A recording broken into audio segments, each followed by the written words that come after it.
కొంచెం ఓర్చుకో. ఒక గంట ఆగితే ఆ దేవుడు కరుణిస్తాడు.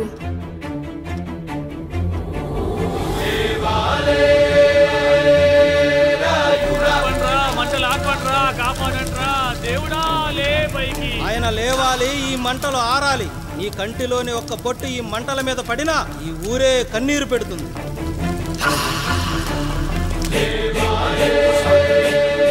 ఈరోజు మన ఊరాచారం నా వల్ల గోదావరిలో కలిసేలా ఉందిరా. భగవంతుడా, ఒక్క 5 నిమిషాలు, ఒక్క 5 నిమిషాలు నా ఈ పిల్లడ బిగించి తండ్రి. సన్నని చిలుకలు వడగలుగా మారి పిడుగుల రూపంలో బయటకు వస్తున్నాయిరా. నాలోని బాధ అనిచోది. ఇప్పుడు ఇంకొక 5 నిమిషాలు అంతే. నీళ్ళు సిద్ధంగా ఉంచుకోండి. ఆగు, ఎవరు చెప్పారా డెలివరీకి టైం అయిందని?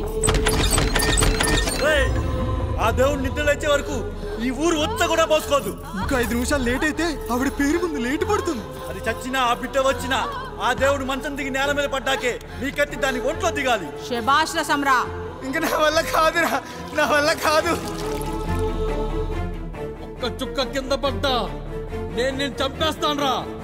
గొంతులో ప్రాణం పైకి పోవాలి గాని గుంటలో నీళ్లు కిందకి రాకూడదు. దేవుడు లేస్తాడు, 5 నిమిషాల్లో లేస్తాడు. ఓర్చుకో.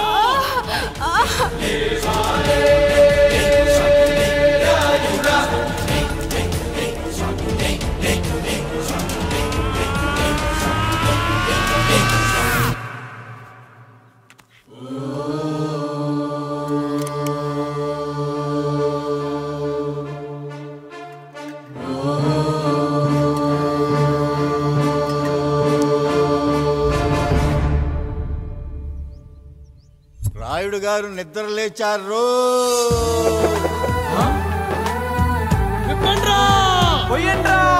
నువ్వు శారదా లగెత్తండి.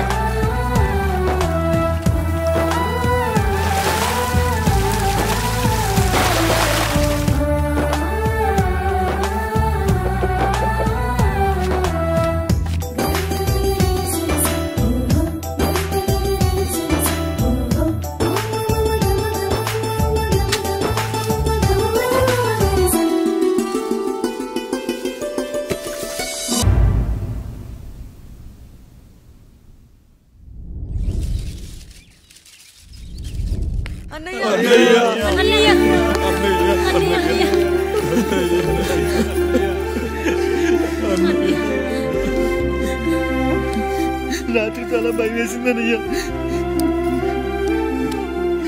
ఇప్పుడు మమ్మల్ని వదిలి వెళ్ళకన్నయ్యా. రాత్రే కదరా మనం అందరం కలిసి పడుకున్నాం. ఎప్పుడో రాత్రి చూసామన్నయ్యా. నిన్ను చూడకుండా ఒక్క అరగంట కూడా ఉండలేకపోతున్నా. నిన్ను చూసి చాలా రోజులైనట్టుంది అన్నయ్య. రాత్రంతా ఎక్కడికి వెళ్ళావన్నయ్యా? అసలు ఎక్కడికి వెళ్ళారండి? ఇంట్లో దోమలు కుడుతున్నాయని అలా పక్కనే ఉన్న గడ్డివాం దగ్గర పడుకున్నా. మన రత్తాలు వాళ్ళ ఆయన ఊళ్ళో లేడంది.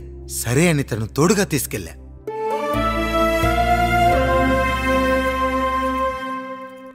మీ సావుకటే మీ కుటుంబాన్ని నుంచి మిమ్మల్ని విడదీయాలయ్యా.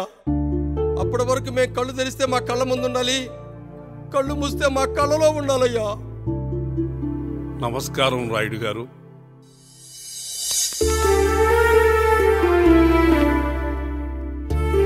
నమస్తే. ఏం జడ్జి గారు ఎప్పుడొచ్చారు? ఇప్పుడే. రాయుడు గారు, మీ కుటుంబం గురించి వినడమే గాని ఇప్పుడే చూస్తున్నాను. ఒక్కసారి మీ కుటుంబ సభ్యుల్ని నాకు పరిచయం చేయండి రాయుడు గారు. వాళ్ళు నా తమ్ముళ్ళు. నమస్కారం. మొత్తం ముగ్గురా? కాదు, నలుగురు. వాడు వేరే షూట్లో ఉన్నాడు.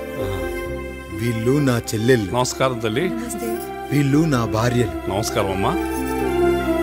వీళ్ళు నా బంధువులు. నమస్కారం.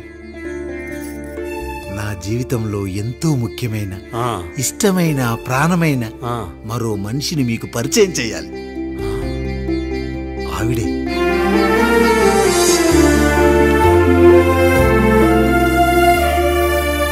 నమస్తే తల్లి. ఆవిడ మా పని మనిషి. తను వాళ్ళ అమ్మాయి. నాకు కూతురు లాంటిదే.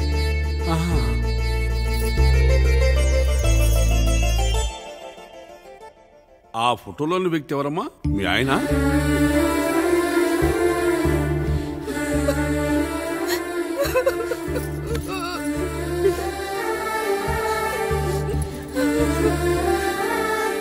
చనిపోయారా? అయ్యో లేదండి, ఎక్కడ పడితే అక్కడ ఏది పడితే అది వాగుతున్నాడని పోలీసులు నగర బహిష్కరణ చేశారండి. మళ్ళా ఎప్పుడొస్తాడు? నెక్స్ట్ సీన్కి వచ్చేస్తాడండి. ఈ అనుబంధాలు ఆప్యాయతలు చూసిన తర్వాత నాకు ఒక కోరిక కలుగుతుంది రాయుడు గారు. మీరు కాదనరనే ధైర్యంతో అడుగుతున్నాను. అడగండి. నాకు ఒక్కతే కూతురు. ఆమెని మీ కుటుంబంలో సభ్యురాలుగా చేసుకుంటారని. తప్పకుండా. నా భార్యలకు అభ్యంతరం లేకపోతే తనను నేను పెళ్లి చేసుకుంటా.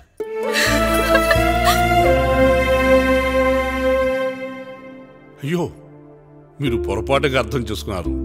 మీ పెద్ద తమ్ముడికిచ్చి చేస్తారని.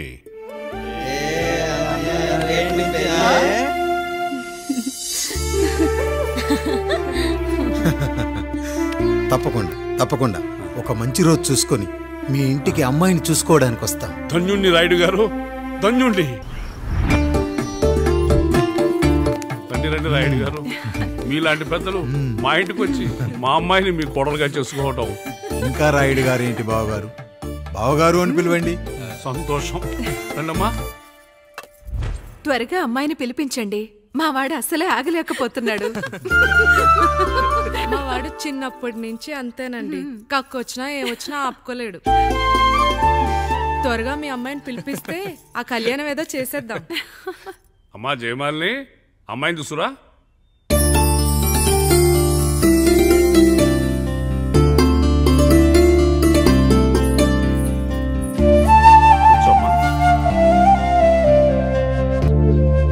నువ్వు కూడా అబ్బాయిని చూడమ్మా.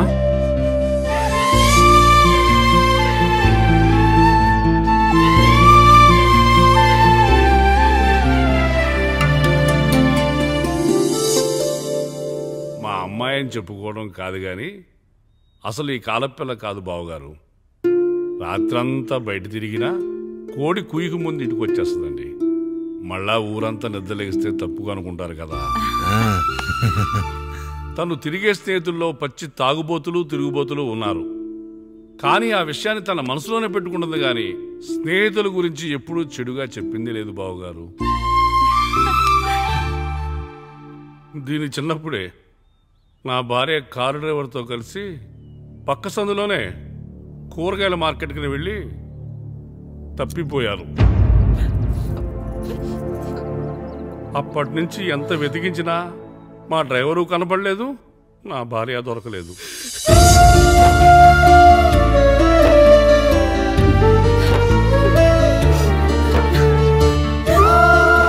అమ్మ నాకు చాలా ప్రేమ పంచింది నాన్న, అది ఊరంతా పంచుతానంటుంది నా బిడ్డ.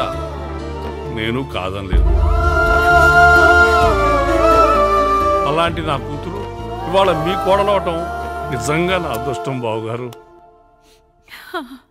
ఈ రోజు నుంచి మీ అమ్మాయి మా ఇంటి బిడ్డ. అమ్మాయి నచ్చిందా బాబు? నచ్చిందా?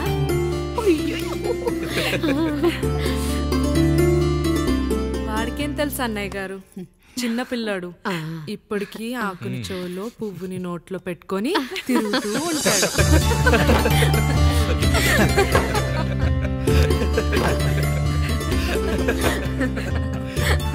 ఇకంత శుభం అన్నమాట. ఇక తాంబూలవి మార్చుకుందాం. ఒక్క నిమిషం ఆగి, నేను చెప్పేది ఒకసారి నా మాట ఒక్క క్షణం కూడా ఉండను. ప్లీజ్. అమ్మా శారదా, పెద్దవాళ్ళు వచ్చారమ్మా, మనల్ని చూస్తున్నారు. అమ్మాయికి పెళ్లి చూపులమ్మా. ఈ టైంలో నువ్వు ఇలా అలర్ట్ చేస్తే దాని జీవితం నాశనం అవుతుంది తల్లి. లోపలికి వెళ్ళు, తర్వాత మాట్లాడదాం. ఇక్కడ మీ కోడలు కాపురం కాలిపోతుంటే మీరు ఆ మంటల్లో మీ కూతురు పెళ్లికి కాఫీలు పెట్టిస్తున్నారా? ఈ ఇంట్లో నేను ఇంకొక క్షణం కూడా ఉండను. ఒక్క నిమిషం తల్లి, అసలేం జరిగిందో నాకు చెప్పమ్మా.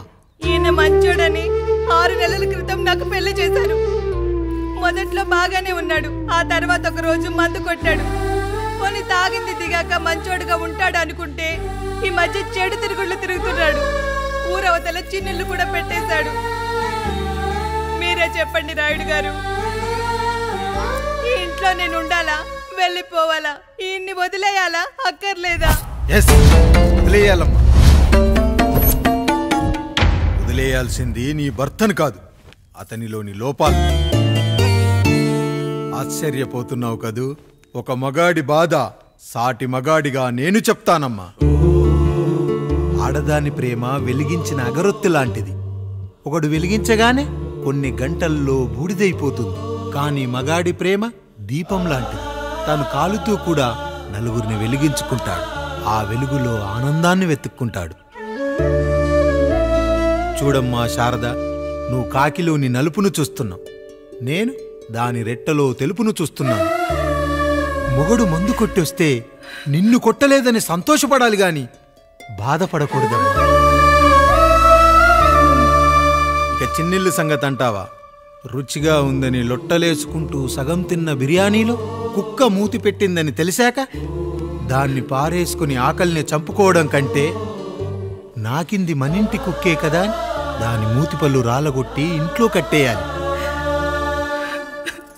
నీ భర్త కూడా అలాంటి కుక్కలాంటి వాడేనమ్మా.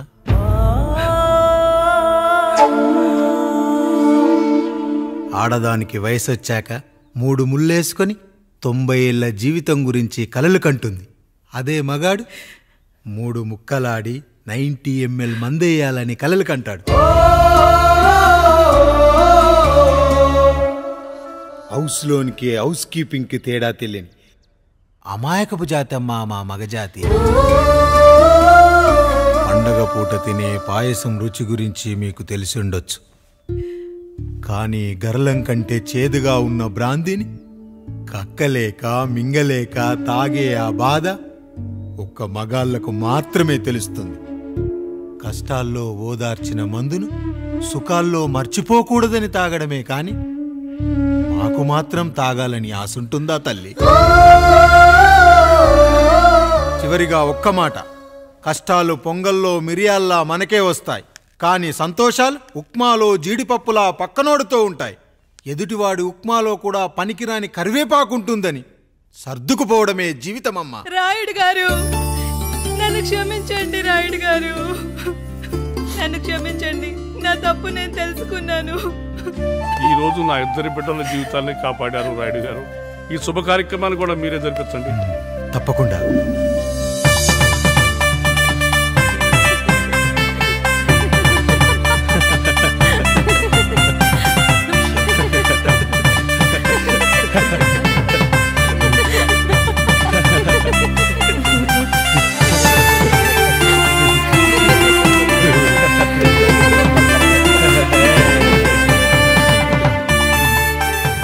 పండు, మీరు దీవించండి.